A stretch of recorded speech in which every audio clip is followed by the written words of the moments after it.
በዩክሬን ላይ አፈሙዝ አንስታ ከኪየቭ ሉዓላዊ ግዛት 20 በመቶውን የወረረችው ሩሲያ ለምዕራባውያን ማዕቀብና ጫና እጅ ሳትሰጥ ዓመታትን ማስቆጠሯ ሳያንስ በድንበሯና በቀጠናዋ ሳትገደብ በሌሎች ሀገራትና አህጉራት ወታደራዊ አቅሟን የምታጠናክርባቸውን ዘዴዎች በምስጢር እየፈየደች መሆኑን መረጃዎች ያሳያሉ። የእንግሊዙ ታዋቂ ጋዜጣ ቴሌግራፍ ባካሄደው ጥልቅ የምርመራ ዘገባና ፖለቲኮ ባገኘው ምስጢራዊ የደህንነት ሰነድ መሰረት የሩሲያው ፕሬዝዳንት ቭላድሚር ፑቲን በአንድ በኩል ወደ ሰሜን አትላንቲክ ጦር ቃል ኪዳን ድርጅት ኔቶ አባል ሀገራት ግዛት ዘልቀው መግባት የሚችሉ ዘመናዊ ድሮኖችን የሚያስወነጭፉ ድብቅ የጦር ማዕከላትን በመገንባት ላይ ሲሆኑ፣ በሌላ በኩል ደግሞ የሩሲያው መንግስት የኒውክሌር ኩባንያ ሮሳቶም በግብጽ በሚገነባው የኒውክሌር ጣቢያ ላይ ከፍተኛ የቴክኒክ የደህንነትና የጥራት ጉድለቶች መታየታቸው ታውቋል።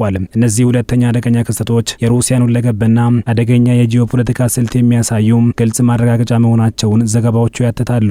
የቴሌግራፍ የምርመራ ዘገባ እንደሚያመላክተው ክሬምሊን ከኔቶ አባል ድንበር አቅራቢያ የሚገኙና እስከ ህብረቱ ግዛቶች ድረስ ከፍተኛ አውዳሚ ኃይል ያላቸውን ድሮኖች ማስወንጨፍ የሚችሉ 10 ምስጢራዊ የድሮን ጣቢያዎችን ገንብቷል። እነዚህ ጣቢያዎች በተለይም ከቤላሩስና ከዩክሬን አቅራቢያ ከሚገኙ ከሩሲያ ድንበሮች ጋር ተያይዘው የተገነቡ ሲሆን ከሳተላይት ምስሎችና ከወጡ ምስጢራዊ ሰነዶች መረጋገጥ እንደተቻለው ቢያንስ 59 አዳዲስ የድሮን ማስወንጨፊያ ሀዲዶች ተገጥመውላቸዋል። እነዚህ የድሮን ማዕከላት ቀደም ሲል የነበሩ የጦር ሰፈሮችና የሲቪል አየር ማረፊያዎች ተለውጠው የተገነቡ እንዲሁም በገጠራማ የሩሲያ ክፍሎች አዲስ የተቆረጡ ናቸው። የድሮን ኢንቴሊጀንስ ድርጅት የሆነው ድሮንሴክ የሳተላይት ምስሎችን በመተንተን እንደገለጸው ከተገጠሙት ሀዲዶች መካከል ወደ 20 የሚጠጉት ረጅም ርቀት የሚጓዙ ዘመናዊ ድሮኖችን ማስወንጨፍ የሚችሉ ረጅም ሀዲዶች ናቸው። ሞስኮ ከኢራን ያገኘችውን የሻሄድ ድሮን ቴክኖሎጂ በፍጥነት በማሻሻል ጌራን 4 እና ጌራን 5 የተሰኙ አዳዲስ ሞዴሎችን አምርታለች። እነዚህ ድሮኖች በቴክኖሎጂና በጥቃት አቅማቸው ከፍተኛ እድገት ያሳዩ ስለመሆናቸውም ይነገራል።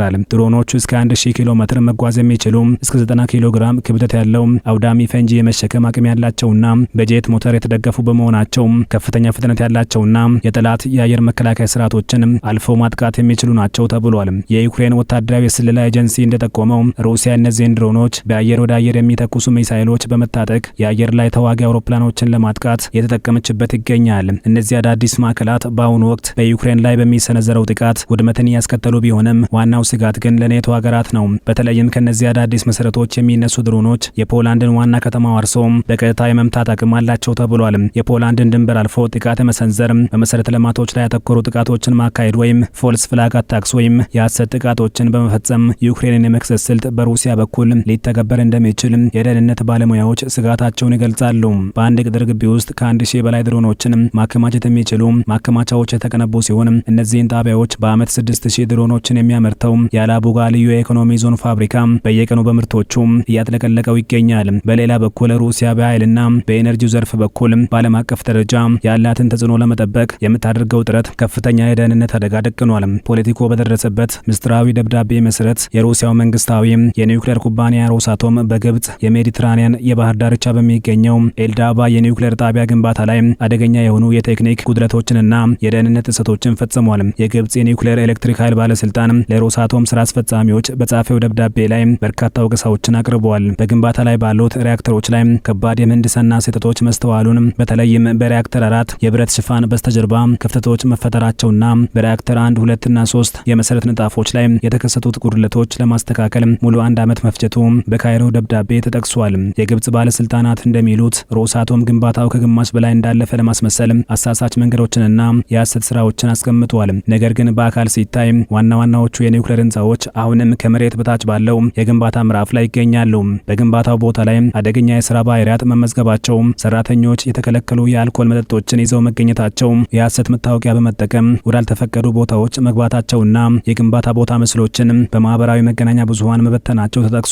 ከሁሉም በላይ ደግሞ አንድ ሰራተኛ ላይ ከባድ የአጥንት ስብራት አደጋ ሲደርስ አደጋውን ከመንግስት ለመሸፈን ሲባል በአምቡላንስ ፈንታ በግል መኪና ተደብቆ እንዲወሰድ መደረጉ የሰው ልጅ ህይወትና የኒውክሌር ደህንነት ባህል ላይ የተፈጸመ አሰቃቂ ጥሰት ተደርጎ ተወስዷል። ሮሳቶም በግብጽ ኤልዳባ የሚጠቀመው የቴክኖሎጂ አይነት VVER 1200 በአውሮፓ ህብረት አባል ሀገር ሃንጋሪ በሚገኘው ፓክስ 2ኛ የኒውክሌር ጣቢያ ግንባታ ላይ የተጠቀመበት ያለው ያንኑ ቴክኖሎጂ ነው ተብሏል። አዲሱ የሃንጋሪው ጠቅላይ ሚኒስትር ፒተር ማጊያር መንግስት ከቪክቶር ኦርባን ዘመን የተወረሰውን የሮሳቶም አጠቃላይ ወጪና ህጋዊ አሰራር እንደገና ለማየት ፍተሻ በጀመሩበት በዚህ ወቅት ከግብጽ የወጣው መረጃ የሮሳቶምን አስተማማኝነት አደጋ ላይ ጥሎታል። በተጨማሪም አውሮፓ በሩሲያ ላይ ማዕቀብ ብትጥልም እንደ ጀርመን ያሉ ሀገራት የሮሳቶም ቅርንጫፎች የኒውክሌር ነዳጅ ዘንጎችን እንዲያመርቱ መፍቀዳቸው የደህንነት ስጋቱን ያጎላዋል ሲሉ ተንታኞች ያስረዳሉ።